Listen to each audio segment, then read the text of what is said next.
긴급 속보를 말씀드리겠습니다.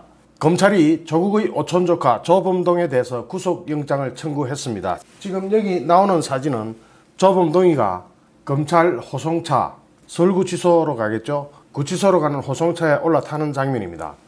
이번 구속영장에 적시된 제목은 자본시장법 위반, 이거 부정거래, 허위공시 이런 겁니다.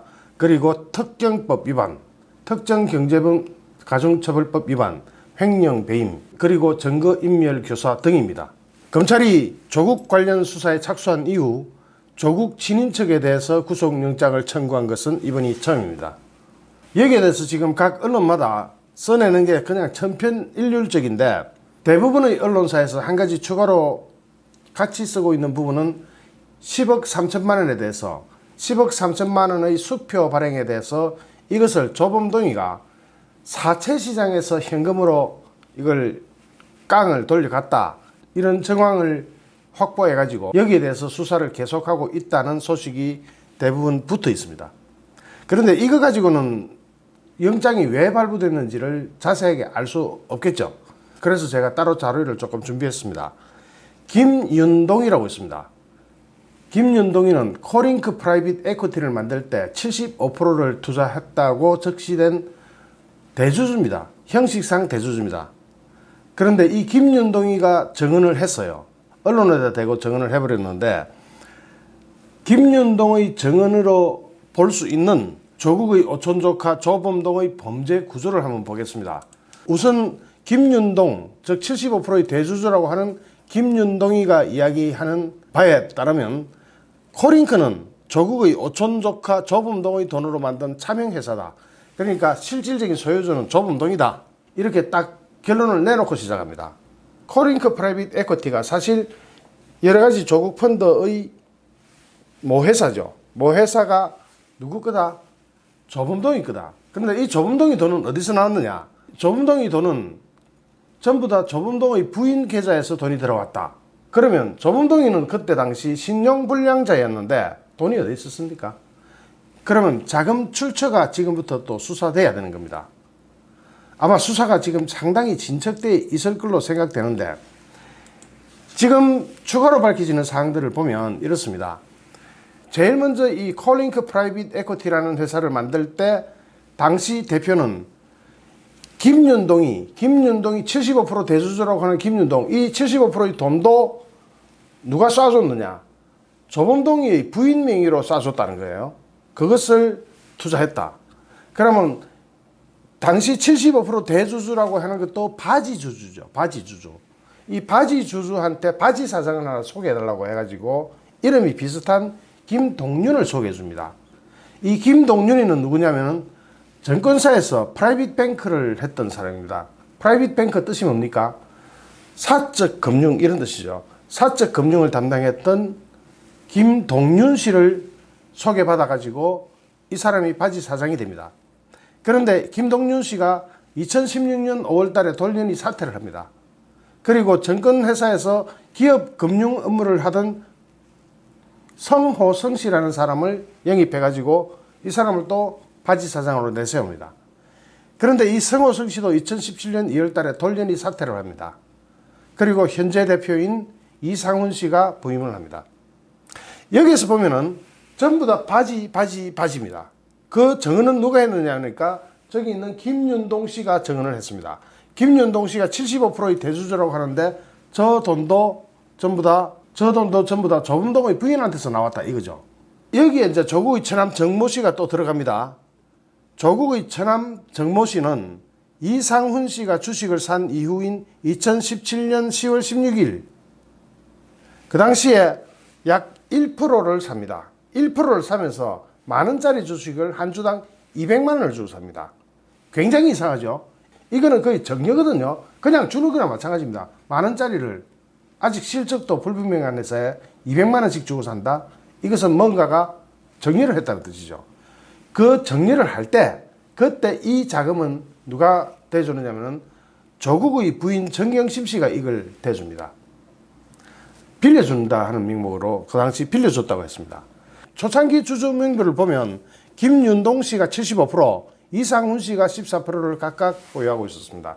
이건 뭡니까? 이 돈 전부 다 누구한테서 나왔다? 형식상 조범동의 부인 계좌에서 흘러난 겁니다. 그러면 신용불량자인 조범동 씨가 돈이 있을 리가 만무했을 텐데 그 돈은 어디서 나왔느냐? 조범동의 부인 계좌로 누군가 또 돈을 쏘았거나 현금이 움직였겠죠. 여기서 현금이 움직였다는 여기에 포인트를 한번 더 봅시다. 조범동 씨가 웰스 CNT에 투자했을 때 10억 3천만 원을 수표로 받아갑니다. 특허료 명목이죠. 뭔 놈의 특허가 있는지 모르겠지만 뭐 특허료 명목으로 7억 3천만 원하고 3억하고 이렇게 10억 3천만 원을 받아가지고 명동으로 갑니다. 명동에 있는 사채업자들한테 이 돈을 깡을 합니다. 그래가지고 현찰을 만듭니다. 그 현찰이 어디로 갔는지는 지금 아무도 몰라요. 검찰이 수사 중입니다. 이렇게 어디 한 군데 투자를 하면 그 돈을 그런 식으로 홀랑 다 빼옵니다. 그리고 또 다른 데 투자합니다. 그리고 그 돈도 빼옵니다. 그리고 또 다른 데 투자합니다. 이렇게 홀랑홀랑 돈 빼가지고 뱅글뱅글 돌리면서 투자를 하는 게 무자본 M&A라 그럽니다. 자기 자본 한 푼도 없이 M&A를 하는 거죠. 회사를 막 사는 거죠. 이거는 보통 끝발로 되는 게 아닙니다. 누군가가 이름만 걸어주면 그 이름 보고 투자할 사람 쎄버렸다 많다 할 때 이게 가능하죠. 이렇게 무자본 M&A를 한 것 아닌가 하는 의혹을 받고 있습니다. 지난해 말 김윤동 씨는 이상훈 씨에게 코링크 프라이빗 에쿼티 대주주 지분을 홀라당 넘깁니다. 이상훈 씨한테 줘버립니다. 그래서 지금 현재 이상훈 씨가 89.1%를 보유한 최대 주주입니다. 그런데 이상훈 씨도 뭐라고요? 바지죠. 바지라면 그 주인은 누굽니까? 예, 현재로는 조범동 씨로 알려져 있습니다. 조국의 오촌 조카 조범동 씨. 그런데 조범동 씨는 신용불량자다 말이죠. 그럼 그 돈은 어디서 나왔다? 그건 아직까지는 짐작만 합시다. 외형상으로는 이상훈 씨가 대표이사이자 대주주 뭐 겸직을 다 하고 있는데 출자 규모로는 뒤늦게 들어간 천암 만원짜리 주식을 200만 원 주고 샀던 그 천암 정모 씨가 가장 많은 돈을 댄 그런 희한한 케이스입니다. 어쨌든 돈은 이렇게 굴러갔습니다. 요걸 자세히 보면 이렇습니다. 처음에 시작할 때 2억 5천만 원에다가 5억이 들어갑니다. 그리고 5억이 들어가 7억 5천만 원이 되죠. 거기다가 1억 900만 원이 들어가서 8억 5,900만 원 돼 있죠. 8억 5,900만 원에서 지금 현재 이걸 어떻게 만들었는지 45억 규모의 자본금을 가지고 있습니다. 이게 어디선가 막 돈이 들어간 거죠. 유상증자를 실시한 내용을 보면 2017년 3월 9일 날 보통주 250주를 발행합니다. 이게 1%입니다. 액면가 만원짜리를 주당 200만 원에 매수하니까 5억이 되죠. 저기 돈 플러스 5억 해놓은 게 적습니다. 일종의 무상증여인데 이때 이면 계약이 없다면 이런 건 불가능하죠. 만약에 이면 계약이 있으면 이거는 불법입니다. 이때 총 투자 금액 5억 원은 당시 코링크 프라이빗 에쿼티 자본금의 2배입니다. 2억 5천만 원의 2배죠. 1%도 안 되는 지분을 사면서 99% 지분 출자금보다 2배나 많은 돈을 넣은 셈입니다. 그리고 2017년 8월 30일 이상훈 대표가 우선주 50주를 주당 218만 원에 매입합니다. 이건 또 더 많네요. 한 주당 만 원도 아니고 218만 원. 그래가지고 총 투자 금액 1억 900만 원을 넣으면서 자본을 불립니다. 자, 여기서 회계를 좀 아시는 분은 아실 거예요. 요게 차액이 다 잉여금이 되죠. 잉여금이 많다는 거는 그 회사의 신용도가 올라가죠. 아무래도 잉여금이 많으니까 그 회사의 재무구조나 대차대조표를 볼 때 잉여금이 많으면 뭔가 있어 보이지 않습니까? 그렇게 만들어 놓은 것 같습니다. 여기에서 조국의 배우자 정경심이는 지난해 3월부터 올해 3월까지 4인간 개인간 채권 8억 원 중 5억 원을 회수했다고 공직자 재산신고에 이걸 썼습니다. 그 5억이라는 금액이 어디로 들어가느냐? 바로 여기로 들어간 거 아니냐 하는 너무 숫자가 딱 맞으니까 그런 의혹을 사기에 충분하죠. 그래서 자유한국당 등 정치권에서는 이 자금이 코링크 프라이빗 에쿼티로 흘러 들어갔다가 다시 되돌아 나왔을 가능성을 제기하고 있습니다. 일단 돈은 넣어가지고 회사 장부는 부풀려 놓고 돈은 도로 뺍니다. 이게 그 수법이에요. 이렇게 했을 때 결국 이 모든 것의 화살은 누구한테 들어가겠습니까? 오촌조카 조범동입니까? 아니면 조국이나 조국의 첩입니까? 이때 조국의 부인의 남동생, 그러니까 조국으로 볼 때는 처남이죠. 처남 정모 씨가 취득한 5억과 너무 똑같죠. 금액이 완전히 일치하지 않습니까? 이와 별개로 조국의 배우자 정경심 씨는 남동생이 코링크 프라이빗 에쿼티를 취득하기 한 달여 전에 3억 원 정도를 빌려준 것으로 파악이 됐습니다. 이 돈이 코링크 프라이빗 에쿼티가 운영한 블루코어 밸류업 1호에 들어갔을 가능성에 대해서도 그 당시 정치꾼들이 많이 떠들었죠. 어쨌든 이거 그냥 넘어갑시다. 복잡하니까. 코링크 프라이빗 에쿼티가 만든 펀더들입니다. 블루코어 밸류업 1호, 그린코어 밸류업 1호 이런 식이죠. 그리고 한국 배터리 원천기술코어 밸류업 1호. 여기서 배터리라는 단어가 나오죠. 이 배터리는 문재인 정부의 중점 사업, 역점 사업인 배터리 산업이 여기서 등장합니다. 문재인 정부의 역점 사업이 발표되자마자 그 전후를 기해서 이런 게 막 생깁니다. 그렇다면 조국은 어떤 의심을 받겠습니까? 국가 정보를 이용해서 사적인 이득을 취하려고 했다. 그 사적인 이득을 취하려고 했다는 것은 뭡니까? 바로 문재인과 연결될 수 있는 연결고리가 이런 데서 발견될 수가 있는 거죠. 그뿐만입니까? 어디? 조국과 윤 총경, 윤규근 발음하기도 어렵네. 윤규근 총경 이런 사람들이 또 얽혀 있죠. 여기다가 얘들이 회식할 때 임종석 당시 비서실장도 참여를 하고 이러죠. 그래서 지금 검찰의 수사가 제대로 되고 있는지를 확인하려면은 그쪽으로도 칼끝이 가고 있느냐, 칼끝이 그쪽을 겨냥하고 있느냐, 이것을 보면 지금 검찰의 수사 의지가 어디까지인지를 읽을 수가 있죠. 현재 언론에 나온 것으로 볼 때는 윤총경까지도 뒤지고 있는 것 같다, 이런 언론이 나왔으니까 아마 제대로 방향을 청와대 쪽으로 겨누고 있는 것 같은데 결과는 좀 더 두고 봐야 되겠죠. 어쨌든 코링크 프라이빗 에쿼티의 단기 순이익은 38억 6,400만 원입니다. 여기에는 또 뭉칫돈 50억이 어딘가서 티 날라온 그런 정황이 또 있었죠. 그래서 단기 순이익이 부풀려져 있을 수 있다. 뭉칫돈이라는 게 또 그렇습니다. 들어왔다 또 나가버리면 그만입니다. 그리고 코링크 프라이빗 에쿼티는 작년 1월 24일 코스닥 상장사 WFM의 최대 주주로 올랐습니다. 그 바람에 WFM은 지금 주가가 완전히 바닥을 치고 3분의 1 이하로 떨어져 있습니다. 4분의 1. 그렇게 되면은 거기에 투자했던 순진한 투자자들은 지금 완전히 깡통을 차게 되어 있습니다.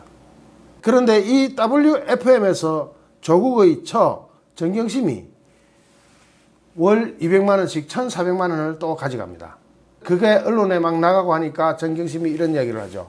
자신이 영어 전공을 했고 영어 전공자로서 정상적인 고문을 했다, 자문을 했다 이렇게 얘기했죠. 그런데 또 다른 정언에서는 그것은 고문료가 아니라 투자에 대한 이자 명목으로 지불된 것이다, 이런 정언이 또 나왔죠. 이거는 검찰에서 정언한 거라서 빼도 박도 못하게 됐습니다. WFM은 2017년까지는 초등학교 방과 후 컴퓨터 및 영어 교육, 교육용 소프트웨어 제작 및 판매, 도서 제작 및 판매 등 주로 교육 사업을 했습니다. 여기에서 이 교육 사업을 했다는 것이 바로 정경심이 고문료를 빼먹을 수 있었던 명분이 될 수는 있겠지만 실제로 고문을 했다기보다는 이자를 받아갔다는 것이 검찰에서 정언을 한 내용이기 때문에, 누군가 정언을 해놨기 때문에 이미 이거는 법정에서 다퉈야 되겠지만 별로 효과 없는 변명이 되어버렸습니다. 여기에서 또 중요한 체크포인트가 하나 있습니다. 코링크 프라이빗 에쿼티가 WFM을 인수한 후에 조선일보가 8월 27일 전북 군산시 오식도동에 있는 WFM 제1 양산공장을 찾아가 봤습니다. 가동은 제대로 되고 있는지 가봤더니 WFM 공장이 저겁니다. 저게 공장 지붕을 한번 보십시오. 완전히 썩은 나자빠진 녹이 뻘겋게 쓴 상태로 제대로 제조가 되고 있는지는 모르겠습니다만은 여기서 주가 조작을 벌이고 전북도로부터 연구비 6천만 원을 특혜 지원받았다는 의혹까지 생겼습니다. 하여튼 희한한 일들을 많이 하고 다닙니다. 지금 현재 조국 일가에 매겨진 의혹들이 이렇게 주르르 너무 많습니다. 그 중에 제가 X표 치놓은 거 한번 봅시다. 단국대 의학 논문, 그 다음에 공주대 국제학술대 발표문 등재 이런 거는 다 고려대학교 입학 취소가 가능하면서 형법도 적용될 수 있고, 사모펀드 관련해서는 지금부터 이제 게임이 시작되고 있는 겁니다. 제가 여러 차례 많은 영상을 제작하면서 여기에 대해서 올려놓았기 때문에 궁금하신 분은, 아이템에 따라서 궁금하신 분은 아래로 스크롤하면서 내리면서 보시면은 궁금증에 대한 모든 것이 아마 다 파악될 정도로 제가 올려놨습니다. 참조하시고요. 자, 이제는 또 뭐가 남았느냐? WFM의 최대 주주라고 하는 우국환이라는 사람이 남았습니다. 우국환이라는 사람이 남았어요. 자, 코링크 프라이빗 에쿼티 가지고 최근에 어떤 일이 있었는지 또 한번 살펴보겠습니다. 아마 이것도 검찰에서 파악을 하고 조사를 했을 겁니다. 8월 20일 이 사람들이 해외로 도망을 가기 전에, 도피하기 전에 코링크 프라이빗 에쿼티는 WFM 지분을 담보로 최대 27억 원의 대출을 받습니다. 대출을 해준 데는 상상인 플러스 저축은행입니다. 8월 20일 날 같은 날짜에 조범동이하고 세 사람이 해외로 출국하고 도피를 합니다. 그러자 깜짝 놀랐잖아요. 주식 담보로 돈을 빌려줬는데 아이고 이게 큰일 났거든요. 그래서 상상인 플러스 저축은행이 담보로 잡은 주식을 장내 매도권을 행사해버립니다. 코스닥 시장에 팔아버렸죠. 장내 매도권을 행사해가지고 이게 무려 63만 5천 주입니다. 한꺼번에 하루 만에 63만 5천 주가 풀려버리면 이놈의 주가가 어떻게 되겠습니까? 그날 바로 주가가 급락하면서 개미들이 곡소리가 난 겁니다. 이 사람입니다. 이 사람이 들어와야 나머지 또 전모를 밝힐 수가 있습니다. 이 사람이 바로 WFM의 최대 주주로 알려진 우국환 씨입니다. 말하자면 쩐주인데요. 이 사람이 또 많은 비밀을 쥐고 있습니다. 이 사람이 외국에서 체포돼 오든 지발로 들어오든 이 사람이 들어오면 지금까지 말씀드린 것 말고도 그만한 크기의 뭉태기 의혹이 또 있습니다. 여기 사진 나가거든요. 혹시 외국에서 괌이든 필리핀이든 뭐 혹시 베트남이든 이 우국환 씨를 보시면은 바로 서울중앙지검으로 연락을 해 주십시오. 그러면은 또 다른 문제를 찾아낼 수가 있습니다. 지금 WFM에 얽힌 의혹도 한두 가지가 아니거든요. 그리고 조범동이가 지금 횡령, 배임 이런 의혹을 받고 있는 금액이 50억 원 이상입니다. 우리가 단편적으로 이 사건 뒤질 때는 10억 3천만 원, 27억 원 뭐 이런 식으로 이야기하니까 총체적인 금액이 아직 다 윤곽이 나오지 않았는데 지금 현재 검찰이 구속영장 청구서에 적시된 금액만 50억 원이 넘는다고 합니다. 이것이 WFM 우국환 씨가 들어오면 100억이 넘어갈 수도 있습니다. 문제는 단순한 횡령, 배임 이런 것을 넘어가는 다른 사건이 여기에 연결되어 있을 수 있습니다. 검찰의 수사 의지가 어디까지인지 우리는 아직 잘 모릅니다. 그러나 그 검찰의 칼끝이 청와대를 향하고 있다면 제대로 된 그림이 나올 겁니다. 과연 검찰은 어떤 선택을 할까요? 조국과의 일전에서 승리하는 것이 목표일까요? 아니면 문재인의 청와대까지 칼끝을 겨누고 올라가는 것이 목표일까요? 여러분 생각은 어떠십니까? 좋아요, 구독하기, 공유하기는 저에게 큰 힘이 됩니다. 감사합니다.